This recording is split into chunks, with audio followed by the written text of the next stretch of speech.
तो इस फिल्म की शुरुआत में हम बीच के किनारे बैठे एक प्रेग्नेंट लड़की को देखते हैं। इस लड़की का नाम था रेबेका, जो इस टाइम अपनी सोचों में अपने हस्बैंड से बात कर रही थी। वो उससे कहती है कि तुम मुझसे बात करो या ना करो, लेकिन मैं तुमसे हमेशा बात करूंगी। मैं जानती हूँ कि तुम मुझसे दूर चले गए हो, लेकिन इसका मतलब ये नहीं कि मैंने तुमसे प्यार करना छोड़ दिया है। साफ मतलब था कि रेबेका का हस्बैंड मर चुका था। वो सोच में उससे कहती है, तुमने मुझे ये जो आखिरी तोहफा दिया है ये मेरे लिए बहुत स्पेशल है। ये कहते ही सीन्स यहाँ से कट हो जाता है और हमें साहिल पर यानी बीच पे एक छोटी बच्ची को दिखाया जाता है। ये बच्ची असल में रेबेका ही थी, यानी स्टोरी पास्ट में जा चुकी थी। इस टाइम रेबेका जब बीच पे खेल रही थी तो उसके पास से एक बच्चा गुजरा। ये दोनों एक दूसरे को देखकर मुस्कुराए और इन दोनों को ही एक दूसरे से अट्रैक्शन फील हुई। अगले दिन दोबारा वो बच्चा रेबेका को बीच पर देखकर उससे बात करने के लिए आता है। उसे अपना नाम टॉमी बताता है और उससे दोस्ती भी कर लेता है। उस दिन के बाद से ये दोनों एक साथ ज्यादा से ज्यादा वक्त गुजारना शुरू कर देते हैं, क्योंकि दोनों को ही एक साथ बहुत ज्यादा मजा आता था। एक दिन इन दोनों को खेलते हुए अपने घर के पास एक स्नेल मिला, जिसे ये लोग उठाकर अपने घर ले आए। इसे देखते हुए दोनों बहुत खुश हो रहे थे। टॉमी ने कहा, कल को जाकर हम इसे बीच पर वापस छोड़ आएंगे, पर रेबेका ने बताया कि कल वो उसके साथ नहीं आ सकती, क्योंकि कल वो वापस जापान जा रही है। ये बात सुनकर टॉमी बहुत ज्यादा उदास हो गया, क्योंकि शायद अब उनकी दोस्ती यही खत्म हो गई थी। रेबेका अपने घर चली गई और वो उसी के बारे में सोचता रहा। उसने रेबेका को कॉल करके कहा, कल तुम मेरा पोर्ट पे वेट करना, मैं तुम्हारे लिए कुछ लेकर आऊंगा। अगले दिन दिखाया जाता है कि रेबेका ने जाने से पहले टॉमी का बहुत देर इंतजार किया, लेकिन टॉमी उससे मिलने नहीं आया और आखिर रेबेका बगैर मिले ही उससे अपने सफर के लिए निकल गई। जिसके बाद फिर 12 साल गुजर गए। रेबेका और टॉमी दोबारा नहीं मिले। रेबेका पूरे 12 साल बाद दोबारा इस टाउन में वापस आई, सिर्फ टॉमी से मिलने के लिए। लेकिन जब वो टॉमी के घर गई तो उसे पता चला कि टॉमी यहाँ से जा चुका था। टॉमी की मॉम तो उसको पहचान भी नहीं रही थी। तब उसने टॉमी की मॉम को अपने ग्रैंडपा के बारे में बताते हुए उसे अपने बारे में याद करवाया। तब जाकर उसे टॉमी की मॉम से टॉमी का एड्रेस मिला। एक्साइटेड होकर वो जब टॉमी के घर गई तो अब उसका दिल बुरी तरह टूट चुका था, क्योंकि टॉमी के घर पे कोई और लड़की थी। लड़की को देख के उसे इतना बुरा इसलिए लग रहा था क्योंकि वो 12 साल के इंतजार के बाद टॉमी से मिलने आ रही थी। उसे लगता था कि जैसे उसने टॉमी का इंतजार किया है, ऐसे ही टॉमी ने भी उसका इंतजार किया होगा। लेकिन ये सब देखकर अब उसका दिल टूट चुका था। खैर, दिखाया जाता है कि टॉमी रेबेका को देखते ही पहचान गया कि वो बचपन वाली रेबेका है। हालांकि इन 12 सालों में ये दोनों एक बार भी नहीं मिले थे। ये दोनों एक दूसरे से बातें करने लगे और बातें करते करते इतना खो गए कि इन्हें पता ही नहीं चला कि इस टाइम इनके पास टॉमी की दोस्त भी बैठी हुई थी, जो इनको इस तरह बातें करता देखकर गुस्सा होकर वहाँ से चली गई और टॉमी ने उसे रोका भी नहीं। जिसका मतलब हमें पता चल जाता है कि टॉमी आज भी सबसे ज्यादा रेबेका को ही पसंद करता है। इनकी बातों से हमें पता चलता है कि रेबेका सॉफ्टवेयर इंजीनियर बन गई थी और अपनी पढ़ाई पूरी करके अब वो हमेशा के लिए यहाँ शिफ्ट हो गई थी, जबकि टॉमी एक बायोलॉजिस्ट बन चुका था। ये दोनों अब अपना मिलना जुलना जारी रखते हैं। एक दिन टॉमी रेबेका को बीच पर ले जाता है, जहाँ पर वो टॉमी से पूछ ही लेती है कि क्या तुम्हारी वो गर्लफ्रेंड है, जिस पर टॉमी ने बताया नहीं, वो उससे कल पहले ही मर्तबा मिला था। ये सुनकर रेबेका को थोड़ा सा खुशी का एहसास हुआ था। अब तो टॉमी भी उसके साथ रहकर खुश रहने लगा था। अगले दिन ये लोग दोबारा टॉमी के घर पे मिलते हैं। डिनर करते हुए रेबेका टॉमी से पूछती है कि तुम मुझे बचपन में क्या देना चाहते थे और उस दिन तुम मुझसे मिलने क्यों नहीं आए। तब टॉमी बिना कुछ कहे वहाँ से उठकर चला गया। जब वो वापस आया तो उसके हाथ में एक माचिस की डब्बी थी और उसके अंदर वही स्नेल था जिसे ये लोग बचपन में बीच में छोड़ के आने की प्लानिंग कर रहे थे। टॉमी ने बताया कि वो उसे यही स्नेल देना चाहता था, लेकिन उस दिन वो सोता रह गया और रेबेका बगैर मिले ही उससे चली गई। उसने उस स्नेल को आज तक संभाल के रखा था। हालांकि 1 साल बाद वो स्नेल मर गया था। इस स्नेल को देखकर रेबेका को ये तसल्ली हो जाती है कि टॉमी आज भी उससे बचपन की तरह ही प्यार करता है, इसीलिए उसने रेबेका के इंतजार में आज तक वो स्नेल संभाल के रखा था। ये एहसास होते ही रेबेका की खुशी तो डबल हो गई थी। यहाँ ये दोनों अपने बारे में बातें करना शुरू कर देते हैं। टॉमी रेबेका को बताता है कि वो बायोलॉजिस्ट होने के साथ साथ एनवायरनमेंट के लिए भी काम कर रहा है। वो जानवर जो एक्सटेंट हो जाते हैं, यानी दुनिया से खत्म हो जाते हैं, उनके खत्म होने से पहले ही वो उनके क्लोन्स बनाकर उनकी नस्ल को बढ़ाने की कोशिश करता है। उसने यहाँ पर अपना एक्सपेरिमेंट भी रेबेका को दिखाया, जिसमें उसने बहुत सारे कॉकरोचेस को क्लोन किया था। रेबेका टॉमी का काम देखकर अब उससे इम्प्रेस हो चुकी थी। टॉमी ने उसे बताया कि मेरे बनाए इस क्लोनिंग मेथड की मदद से किसी भी चीज का, यहाँ तक कि इंसान का भी क्लोन बनाया जा सकता है। ये बात सुनकर तो रेबेका को एक और मर्तबा शौक लगा था। यहाँ पर टॉमी भी रेबेका को अपने ग्रुप में शामिल होने का मशवरा देता है, जिसमें वो लोग मिलकर एनवायरनमेंट के लिए काम करते थे। रेबेका को भी उसका आइडिया बुरा नहीं लगा था, इसीलिए ये दोनों अगले दिन एनवायरमेंटल एक्टिविस्ट के तौर पर रेबेका का नाम देने के लिए चले जाते हैं। रास्ते में ये लोग एक टाउन से होते जा रहे थे जिसके नज़ारे बहुत ज्यादा खूबसूरत थे। रेबेका ने टॉमी से कहा कि मैं कुछ देर यहाँ पर रुक कर एंजॉय करना चाहती हूँ। टॉमी ने भी कार यहाँ पर रोक दी। गाड़ी के रुकते ही रेबेका एक्साइटेड होकर गाड़ी से निकलकर आगे की तरफ भागने लगी। वो एंजॉय कर रही थी कि तभी उसे किसी के गाड़ी से टकराने की आवाज आ गई।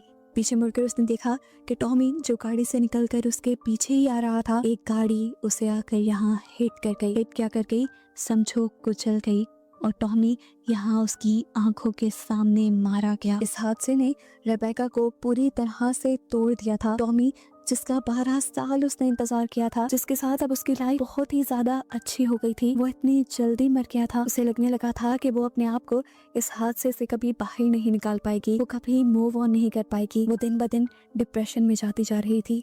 लेकिन तभी उसे टॉमी की चीजों से एक आइडिया आया। यह आइडिया आते ही वो टॉमी के पेरेंट्स के पास गई। वो उनसे कहती है कि मैं भी आप लोगों की तरह टॉमी से बहुत ज्यादा प्यार करती हूँ। अगर आप लोग चाहें तो टॉमी दोबारा जिंदा हो सकता है। उसकी बातें सुनकर इन दोनों को लगा कि शायद रेबेका पागल हो गई है, लेकिन रेबेका पागल नहीं हुई थी।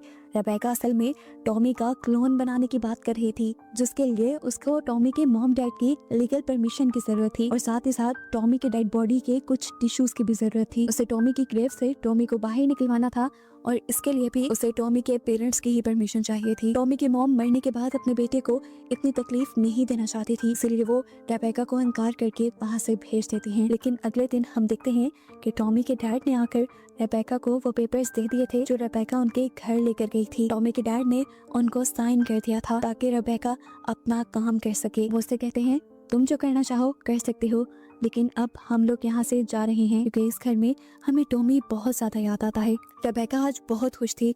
उसने अगले ही दिन से काम करना शुरू कर दिया था। टॉमी की बॉडी के टिश्यू से उसने एक क्लोन बना लिया था, जिसे वो लैब में जाकर अपनी बॉडी के अंदर इम्प्लांट करवा देती है, और अब ये टॉमी का क्लोन पूरी तरह रेबेका की बॉडी के अंदर बनने वाला था। कुछ महीने गुजर जाते हैं और आखिर दिखाया जाता है कि रेबेका ने एक बच्चे को जन्म दिया था जो बिल्कुल दिखने में टॉमी की तरह ही था। रेबेका ने उसका नाम टॉमी ही रखा। देखते ही देखते लाइफ आगे बढ़ने लगी। टॉमी भी बड़ा हो गया और हमें दिखाया गया कि इस टाइम वो बिल्कुल बचपन वाले टॉमी की तरह दिख रहा था। उसकी हरकतें, खाने पीने का स्टाइल, सब कुछ, यहाँ तक कि सोच भी पुराने टॉमी जैसे ही थी। अब एक दिन टॉमी अपनी एक दोस्त को लेकर रेबेका के पास आता है और उससे अपने डैड के बारे में पूछता है।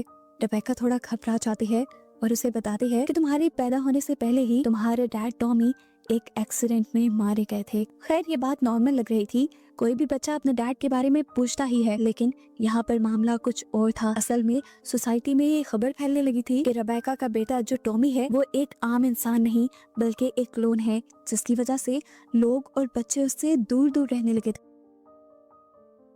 एक दिन टॉमी की दोस्त को रेबेका जब टॉमी के साथ खेलने के लिए अपने घर पे बुलाती है तो वो बच्ची ये कहते हुए इनकार कर देती है कि मैं क्लोन के साथ नहीं खेलूंगी। यहाँ तक कि अगले दिन कुछ पेरेंट्स स्कूल भी पहुँच जाते हैं। वो प्रिंसिपल से टॉमी को स्कूल से निकालने के लिए कह रहे थे क्योंकि वो नहीं चाहते थे कि उनके बच्चे एक क्लोन के साथ पढ़ें। ये सुनकर रेबेका का दिल टूट गया। आज रात टॉमी की बर्थडे पर भी कोई नहीं आया और ये देखते हुए रेबेका की आंखों में आंसू आ गए।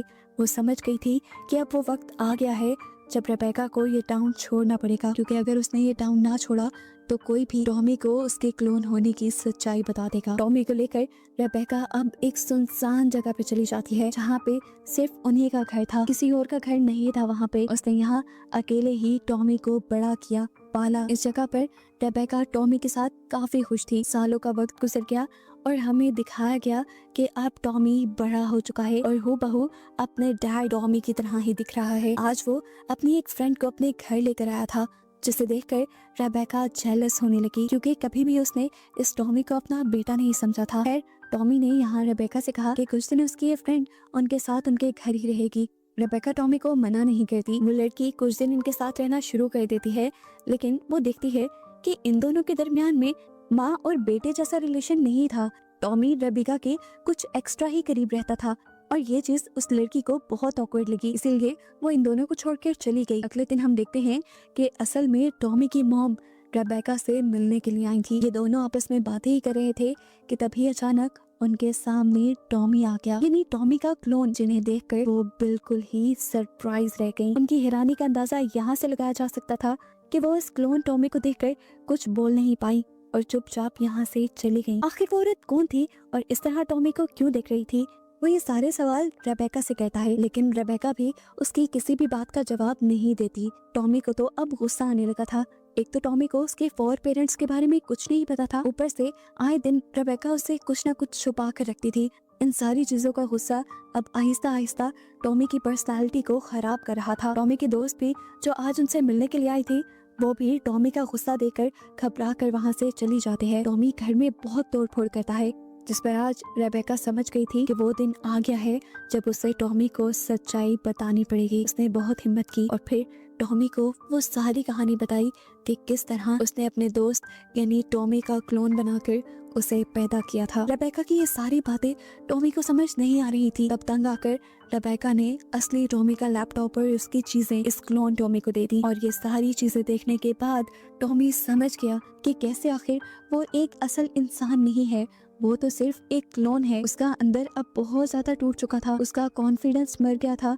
उसे समझ नहीं आ रहा था कि अब वो इस दुनिया में कैसे सरवाइव करेगा। वो रेबेका से पूछता है कि आखिर क्यों किया, क्यों बनाया आपने ये क्लोन। तब रेबेका उसे बताती है कि मैं टॉमी से बहुत ज्यादा प्यार करती थी, मैं उससे दूर नहीं रहना चाहती थी, इसीलिए मैंने टॉमी का एक क्लोन बनाया ताकि हमेशा मैं टॉमी के साथ रह सकूं। रेबेका की इन बातों से ये टॉमी यानी ये क्लोन भी इमोशनल हो जाता है और यहाँ ये दोनों एक दूसरे के बहुत करीब आ जाते हैं। और इस टाइम रेबेका टॉमी से कहती है कि तुम मेरे टॉमी हो, मेरे जिसे मैं मौत के बाद भी वापस ले आई। लेकिन शायद रेबेका की ये सारी मेहनत सालों उसके बर्बाद होने वाले थे, क्योंकि मूवी के लास्ट सीन में हमें दिखाया गया कि ये क्लोन टॉमी रेबेका को छोड़कर जा रहा था। उसने आज रेबेका को मॉम नहीं बोला, बल्कि उसको उसका नाम लेकर पुकारा और शुक्रिया कहकर वो यहाँ से चला गया, जबकि रेबेका पीछे से रोती रह गई और उसे दिखाते हुए ही ये मूवी यहाँ पर खत्म हो गई।